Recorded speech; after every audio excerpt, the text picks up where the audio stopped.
Subscribe to my channel. ありがとうございました。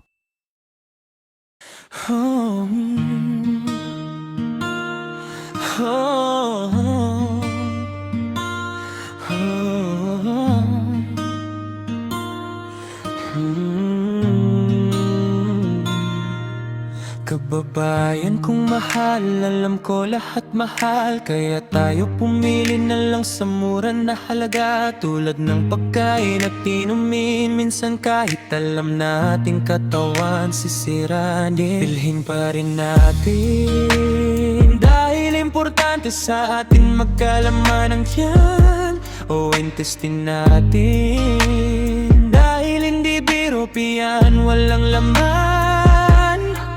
Pero alam mo ba, mas malaki ang problema kung sa murang halaga lang tayo aasa. Halimbawa, mahilig ka sa ginisa, overuse oil pa ikaw umasa. Dahil ito ay mura, huwag magkumpiyansa, baka madaling magdusa katawan mo at ugat madaling sumuko. Dahil sa mataas na kolesterol at dugo na nasa iyo. Tandaan, ugat kahit gaano ito kamakunat, katibay, maaari pa rin ito bumigay. Kapag bumigay, ikaw ako siya, hindi alam ang resulta, kaya palaging ingat ka. Isip-isipin sana natin kung ano ang maganda o dapat gawin, okay lang mura. Basta katawan, hindi masira o magdusa. Totoo mahal, bilihin natin dito sa mundo, pero mas mahal kung tayo nasa ospital. Kung magkasakit, ikaw ako siya, at pamilya magtiis, magdusa dahil tayo minahal nila.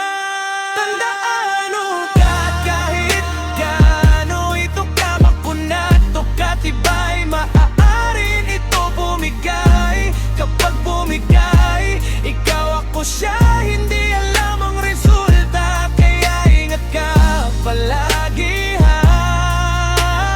Laging tandaan, ang katawan mahal at banal. Ingatan at lagyan ng mga pagkain, inumin na maganda at hindi makakasira sa mahal at banal na katawan natin.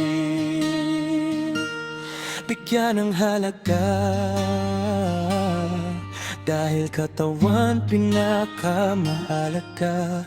Huwag hayaan halaga niya mawalang, dahil tayo ay umasa lang sa murang halaga. Subscribe to my channel. Thank you very much.